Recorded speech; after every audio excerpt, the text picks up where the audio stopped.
Hey, what's up guys? Welcome back to Excel Media. I'm Jack. I'm Phil. I'm Jeremy. And in this video, we're going to be talking about how to become a barber with zero experience. Sweet. Let's get into it. All right, so Jeremy, you're the barber here.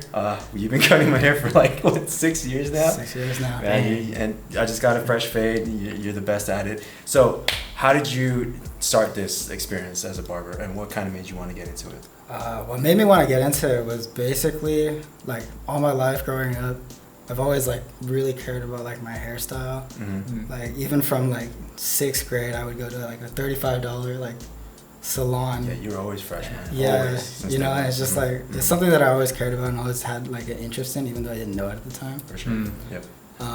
So basically, how I got into it was one day one of my friends asked me for a haircut.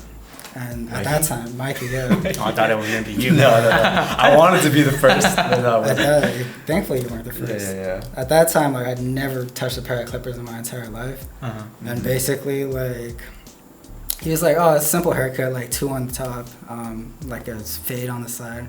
I was like, "That sounds easy enough." So basically, pick up like my dad's little like mustache trimmer, and it had guards on it. So I was like, "That should work, right?"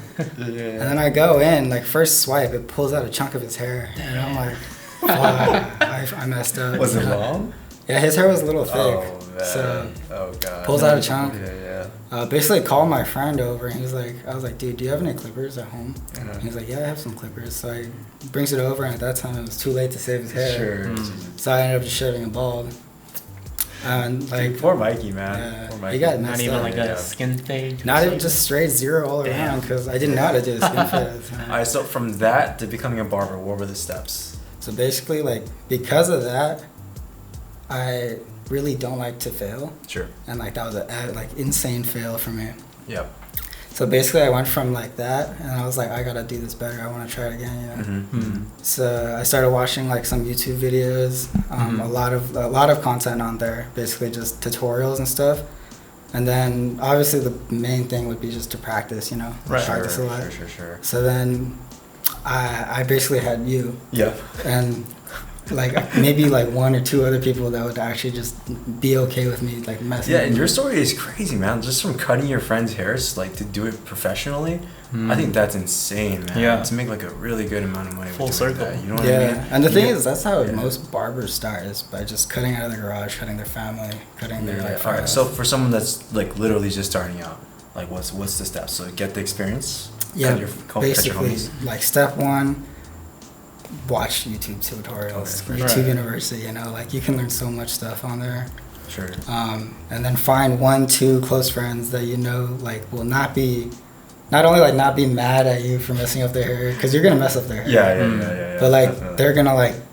they're good enough friends where they'll hype you up, like, "Oh, this is a good haircut." Like, Well, which I is gave why- like the first haircut I ever I thought gave it was him- good the first time, Awful. man. I It mean, was looking back literally- at it now, but I Yeah.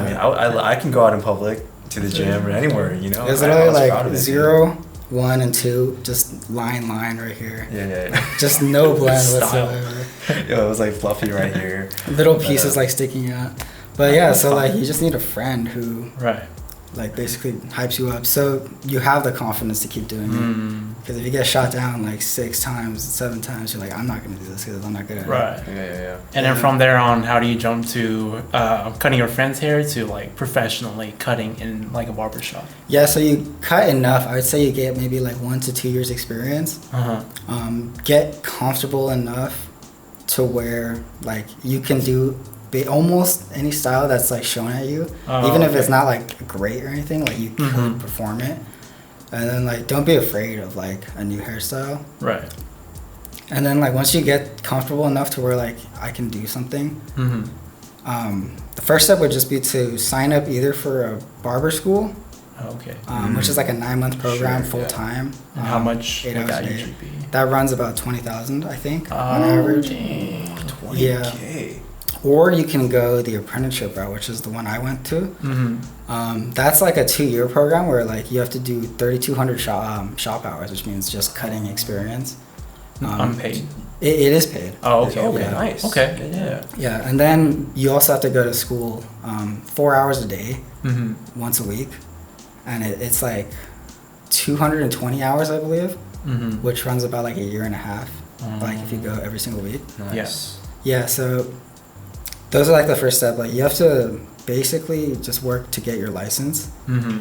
And then once you get your license, like the good thing about like the apprenticeship is why I chose it is that you're already starting off in a shop, whereas like if you're in a barber school, you're 9 months behind.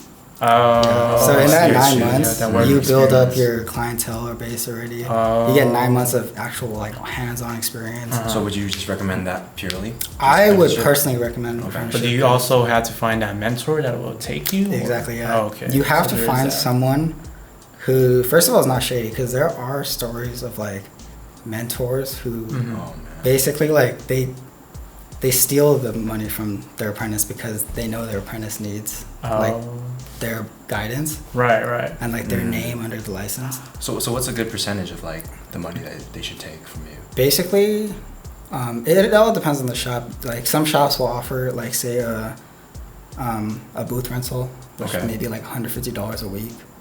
Oh, Sure. so that's how it works. Yeah, or some shops like my shop will take commission until you get your license. Which is basically like they'll take maybe 30-40% of what you earn, but you don't get charged any expenses basically. So you just cut there, and then like there's no like if you have a slow week, you don't get taxed. Okay. You know? Well, that's Yeah. actually awesome. Yeah, I'm guessing after you get your license, the commission rate goes down, or like the Yeah, amount you they can charge either like it's something you talk to about your owner is that commission rate goes down, or you can switch to booth rental. I see. Yeah. I see. So I guess it all comes down to asking, right? Me and Yeah. Jack talk about this all the time, right?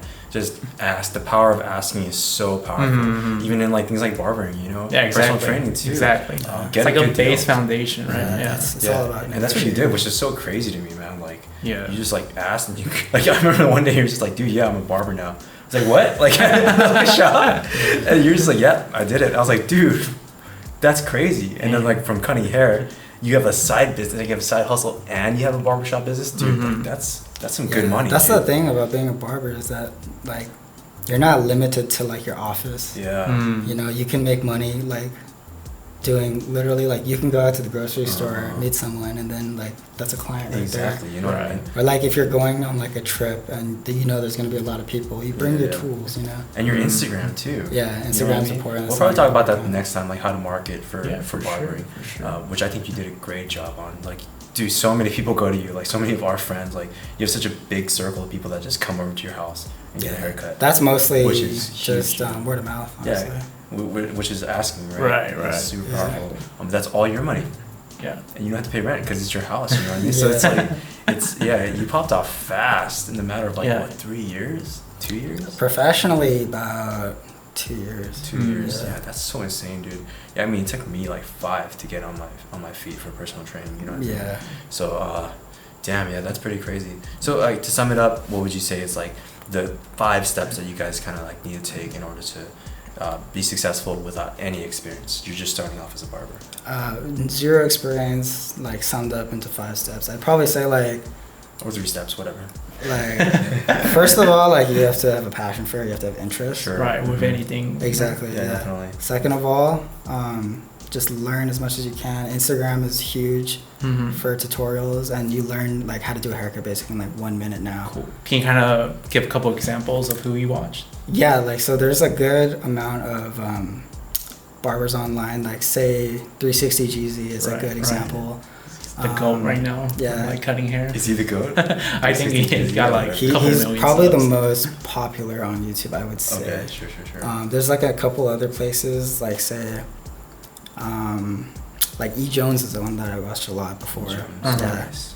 I don't know if he posts too much anymore, but he has like a solid library of Like content fades and- where you can just Sure, learn like sure. everything Nice. that you need Cool. just from Sure. that. Yeah. Cool.